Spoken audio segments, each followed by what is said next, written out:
Fala galera do canal, hoje a gente vai ter uma aulinha aqui de cinemática, aula 2. Após aquela aula de exercícios de vetores, estamos já preparados para começar a estudar física, de fato, que aquilo era só matemática, né? Então bora lá. Como vocês já sabem, aqui é o professor Matheus. E começando, qual é a definição de cinemática? Bem, cinemática é essa área da física que estuda as consequências do movimento. Ah, professor, mas quais são as consequências do movimento? A gente tem o deslocamento, porque tudo que se move muda de posição, né? Então, o deslocamento é uma mudança de posição bem específica, assim, né? É uma mudança de posição, mas eu quero a menor distância entre essas duas posições. Lembrem que a menor distância entre dois pontos é uma reta.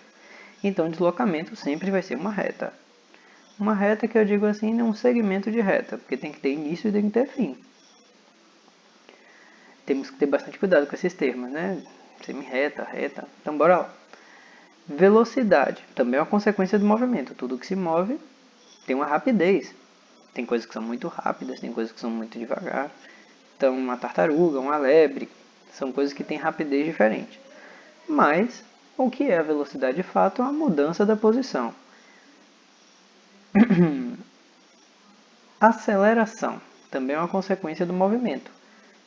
Todo movimento real, de fato, assim, para ele começar, ele precisa ter uma aceleração, porque um corpo está parado e ele começa a se mover, então ele modifica a sua rapidez. A mudança da rapidez ou a mudança da velocidade é a aceleração. Lembrem que deslocamento a gente vai representar por ΔS, velocidade a gente vai representar por V e aceleração por A. Delta em física vai representar mudança, modificação. Como a gente sabe que toda mudança sempre ocorre ao longo do tempo, então, se a velocidade é a mudança da posição, ΔS sobre ΔT. E se a aceleração é a mudança da velocidade, ΔV sobre ΔT, onde delta significa final menos inicial. Convenção de sinais. Em física é comum a gente sempre utilizar aquela ideia do plano cartesiano. Claro que isso é uma convenção, então pode mudar, depender de como você vai resolver a questão. Mas, para que tudo crie um padrão, bora convencionar que as velocidades e acelerações elas serão positivas quando um corpo se move para cima ou para a direita. E a gente chama esse movimento de progressivo, quando a gente está classificando a velocidade. Então, movimento com velocidade para cima ou para a direita, ele é considerado como progressivo, e o movimento para a esquerda ou para baixo, ele é considerado como regressivo, porque sua velocidade é negativa. Precisamos também criar agora a ideia de referencial. Referencial sempre vai ser o nosso zero do plano cartesiano que a gente convencionou. E nada mais é do que um ponto de vista. Por exemplo, olha esse desenho aqui que eu fiz para vocês, esse gifzinho. Você tem um rapaz que está fora do trem e você tem um outro que está dentro do trem. Para o rapaz que está fora do trem, ele está vendo essa bola cair aqui, ó, fazendo esse movimento de curva na queda. Enquanto que o rapaz que está dentro do trem, ele está vendo a bolinha caindo somente na vertical. Percebam como o movimento é relativo, depende de um referencial, depende de um ponto de vista. Transformações de unidades. Isso deve ficar bem claro para vocês. Essas unidades elas vão aparecer em toda a área de ciência, estudo, vocês precisam saber como transformá-las. Então, deslocamento é uma unidade de... o deslocamento tem unidade de comprimento, tem unidade de tamanho. Então, como é que eu tenho que transformar essas unidades? 1 km representa 1000 metros, 1 metro representa 100 centímetros e 1 centímetro representa 10 milímetros. Muitas vezes você vai ter que transformar de quilômetro para milímetro, de metro para quilômetro. Aí observa, se eu estou de metro para quilômetro, eu tenho que dividir por 1000. Se eu estou de quilômetro para metro, eu tenho que multiplicar por 1000. E sucessivamente, né? Se eu estou em metro para centímetro, multiplico por 100. Se eu vou voltar, eu divido. Centímetro para milímetro, multiplico por 10, na volta eu divido. Tempo, gente. O intervalo de tempo ele é gritante, extremamente importante. Então a gente tem várias formas de medir o tempo, a gente cria essas, a gente convenciona segundo, ano, dia, então a gente tem que transformar cada unidade em outra. Um ano, em média, a gente tem 365 dias. Lembre que a gente não, é muito raro a gente considerar os bissextos, mas tem questões que se falar que é bissexto, você vai ter que colocar aqui, né, 366. Um dia equivale a 24 horas. Uma hora tem 60 minutos. E um minuto tem 60 segundos. Geralmente a gente pode perguntar, tá bom, então uma hora tem quantos segundos? O que é que você faz? Eu sei que uma hora tem 60 minutos e que cada minuto desse aqui tem 60 segundos. Então uma hora seria 60 vezes 60 segundos, que dá 3.600 segundos. Tenta fazer isso sozinho e verificar. Agora, tem algumas transformações de unidades que são de unidades um pouco mais complexas, assim, unidades divididas, como a velocidade. A velocidade ela vai ter essa unidade aqui de comprimento dividido por tempo. Então, a gente tem aqui 1 km dividido por 1 hora. O que essa velocidade significa? Que quando passou 1 hora, esse carro, essa pessoa, esse ser vivo, percorreu 1 km de deslocamento, ou distância, né? 1 quilômetro nós sabemos que é 1.000 metros. Então, transformo de cima. Uma hora nós sabemos que é 3.600 segundos. Se eu cortar os zeros aqui de todo mundo, eu vou cortar esse zero e a vírgula vai passar para cá. Vai ficar o 3,6 embaixo. E esse S que está aqui, eu posso dividir uma fração em cima e embaixo por segundo. Então aqui vai ficar em cima metros dividido por segundo. E aqui ficaria 1, só que some. Então, 1 km por hora equivale a 1 metro por segundo dividido por 3,6. Ah, Matheus, mas essa conta é meio difícil de fazer. Dividir por 3,6 é um saco. Eu sei, eu também não gosto de fazer essa conta. Então vou dar uma dica para vocês. Olha aqui que exemplo legal. Se a velocidade for de 72 km por hora, vai ser quantos metros por segundo? A gente só precisa saber de uma tabuada em física, da tabuada do 36. Então, você sabe, tem que saber quanto é 36 vezes 1, vezes 2, vezes 3, vezes 4, que não é tão difícil. Eu sei que 36 km por hora são 10 metros por segundo. Eu sei também que o 72 é 36 mais 36. Então esse 10 ele tem que aparecer duas vezes. Então 72 km por hora equivalem a 20 metros por segundo. Eu quero também que vocês transformem só de exercício. 108 km por hora são quantos metros por segundo? Tem outra legal também. 54 km por hora são quantos metros por segundo? Vão pensando sobre isso e eu quero que vocês tentem transformar. Qualquer dúvida, envie para mim. Velocidade média em situações um pouquinho mais complexas. Gente, velocidade média é ΔS sobre ΔT. ΔS é o nosso deslocamento e o tempo é o intervalo de tempo dado. O problema é que algumas questões vão querer falar assim, um carro ele andou durante metade do percurso com 20 metros por segundo, durante a outra metade com 30 metros por segundo. Qual é a velocidade média de todo o percurso? Então, nesse tipo de situação, você vai ver que o seu deslocamento ele é composto por vários deslocamentos menores e que o seu tempo também é composto por vários intervalos de tempo menores.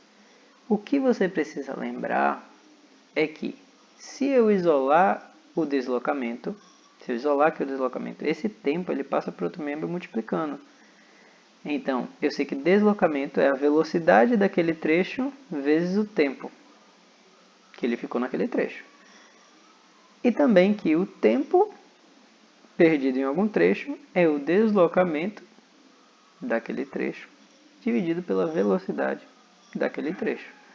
Então, a depender da situação, você vai substituir cada uma dessas fórmulas dentro da fórmula que você já tem de velocidade média. Na aula de exercício, eu vou resolver alguns desses exercícios um pouquinho mais complicados que caem em vestibular. Função horária, gente. O que é a função horária? A função horária é uma relação entre posição e tempo de um corpo. vai ser uma maquininha que vai te dizer onde é que o corpo está no intervalo de tempo que você fornece. Por exemplo, sei lá, eu vou perguntar assim para a máquina, sei lá, passou 3 segundos. O corpo está a quantos metros de onde ele estava no zero? Aí essa maquininha vai me dizer, olha, ele está 20 metros mais longe, ou se não, 20 metros mais perto. Como é que eu descubro essa função horária? Eu vou resolver a função horária para vocês de dois tipos de movimento. Movimento uniforme e do movimento uniformemente variado. No movimento uniforme, a gente tem uma velocidade constante. Essa palavra uniforme significa que a velocidade é constante. O meu deslocamento no movimento uniforme, lembre que eu estou falando em uma dimensão, ou seja, retilíneo, você tem aqui a velocidade vezes o tempo, o intervalo de tempo. Lembrando que ΔS é final menos inicial e ΔT também é tempo final menos tempo inicial. Se eu considerar que o corpo começa a se mover no zero, quando eu comecei a contar, aqui só fica o T, e esse menos S0 que está do lado de cá, ele pode passar positivo para o outro. Tem muita gente que chama essa fórmula aqui a formulazinha do sorvete, né? Então a gente tem que a minha posição final, o meu S, é minha posição inicial mais a velocidade vezes o tempo. Perfeito. Só para movimento uniforme. Função velocidade. O que é a função velocidade? É uma relação entre velocidade e tempo de um móvel. Uma maquininha que vai te dizer qual é a velocidade de um corpo no intervalo de tempo que você fornece. Eu vou perguntar assim, bem, a velocidade da minha moto agora está em 50 km por hora.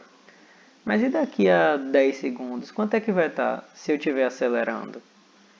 Então, a minha função velocidade ela vai me dizer qual é as velocidades da minha moto. Ela vai me dizer e eu só vou precisar dar o tempo, o intervalo de tempo. Bem, o movimento uniforme variado é aquele que a velocidade muda, só que ela muda sempre na mesma taxa. Percebam que no movimento uniforme ela não mudava, mas agora no movimento uniforme variado ela vai mudar. Mas ela muda de um jeito bem específico. Observem aqui esse exemplo. Imagine que sua velocidade está 2, foi para 4, para 6, para 8. Então ela está dando um passo aqui de 2 em 2. Esse passo, essa mudança da velocidade é o que a gente chama de aceleração. Essa aceleração aqui ela é constante. E aí, bora ver um caso aqui real, um caso de um movimento que é variado, que não é uniformemente variado. Olha aqui, você tem uma velocidade de 1, foi para 2, beleza. Depois foi para 4. Perceba que de 1 para 2 cresceu 1, de 2 para 4 cresceu 2. Então a aceleração está mudando. E a aceleração não pode mudar no movimento uniformemente variado. Ela tem que ser constante, como aqui no 2, 4, 6 e 8. Bem, como é que a gente descobre a função velocidade do movimento uniformemente variado? Lembrando, em uma dimensão, a gente sabe que o ΔV é aceleração vezes ΔT. É só você isolar o ΔV na fórmula da aceleração média. Sabemos que delta em física é final menos inicial, então a gente faz isso para os dois. Considera novamente que o tempo inicial é zero. E, após ter feito isso, pega esse menos V0 e passa para o lado de lá somando. Fica positivo. A velocidade final, então, ela sempre vai ser a inicial mais a aceleração vezes o tempo que se passou desde o início do movimento. Agora vamos classificar esses movimentos, né? Porque agora não pode ficar uma bagunça. Quando aceleração e velocidade possuem o mesmo sinal, a gente chama o movimento de acelerado. Quando aceleração e velocidade possuem sinais opostos, a gente chama o movimento de retardado. Por exemplo, um carro tem velocidade de 10 metros por segundo e uma aceleração de menos 2 metros por segundo ao quadrado. Se eu falei na aula, eu acho que eu já devo ter falado a vocês que 10 metros por segundo positivo significa que aponta para a direita, né? Se a gente seguir o plano cartesiano, no início da aula a gente viu isso. E se uma aceleração é negativa, ela vai apontar para a esquerda. Aí a pergunta é, o carro está acelerando ou freando? O movimento é retardado ou acelerado? O carro ele vai estar freando Por quê? Porque a velocidade está para a direita e a aceleração para a esquerda. Se eles estão em sentidos contrários, então a gente tem sinais opostos, movimento retardado, e o carro está freando. Se tivesse na mesma direção que a velocidade e a aceleração, o carro estaria acelerando. Na mesma direção, no mesmo sentido. Deslocamento no gráfico de velocidade em função do tempo. Gente, aqui é interessante vocês saberem que toda vez que você tiver um gráfico de velocidade em função do tempo, a área do nosso gráfico é o deslocamento. Mas por quê? Lembra lá quando a gente isolou na velocidade média ΔS? Deu velocidade vezes tempo? Então a área do gráfico velocidade em relação ao tempo sempre tem que ser o deslocamento. Isso não vale só para cinemática, não. Toda vez que você tiver uma grandeza física que é igual ao produto de outras duas, ela vai ser a área do gráfico entre essas duas grandezas. No movimento uniforme, a gente tem aqui uma velocidade que não muda em vermelho, constante. Então essa área aqui é um retângulo, né? É só fazer base vezes altura, descobriu o nosso deslocamento. No movimento uniformemente variado, a velocidade está mudando em passos, né? Com uma aceleração aqui, crescendo, positiva. Que figura é essa? Aí tem que lembrar um pouquinho de matemática básica, essa figura aqui é um trapézio. Então a gente precisa fazer a área desse trapézio para descobrir o deslocamento no MUV. A gente já sabe qual é o deslocamento no movimento uniforme, mas a gente ainda não sabe no movimento uniformemente variado. Para descobrir, eu preciso descobrir essa área aqui. E aí, bora lá para o deslocamento no MUV. Para encontrar o deslocamento, a gente precisa encontrar a área desse trapézio. A área do trapézio, você vai ver que é base maior. A base maior é essa região aqui, porque esse trapézio está deitado. A base menor é a região aqui de baixo. A altura, essa distância na horizontal. Tudo isso dividido por 2. Aí bora substituir. A área é o ΔS. A base maior, se você olhar aqui, ó, esse tamanho é o V. A base menor, esse tamanho aqui é o V0. A altura é o tempo que demorou para esse movimento, dividido por 2. Lembrando, apareceu um V aqui. Esse V é a velocidade final. A velocidade final no movimento uniformemente variado é a velocidade inicial somada da aceleração vezes o tempo, como a gente deduziu. Substituindo aqui onde tem V, V0 mais AT novamente, observem aqui. Eu vou resolvendo, somos V0, 2 V0, o AT continua, e lá fora o T sobre 2. Quando esse T sobre 2 fizer a propriedade distributiva e multiplicar pelos dois termos, aqui eu vou ter um V0 vezes T, esse 2 corta com 2 de baixo, então some o número 2. Esse AT multiplica com o T de fora, vira T ao quadrado, e o 2 fica embaixo dele. Então esse aqui é o nosso deslocamento no movimento uniformemente variado. Isso é tudo por hoje, gente. E na próxima aula eu trarei alguns exercícios utilizando tudo que a gente aprendeu na aula de hoje. Esse é um resumo rápido da cinemática. Bons estudos, galera. Isso é tudo. Tchau, tchau.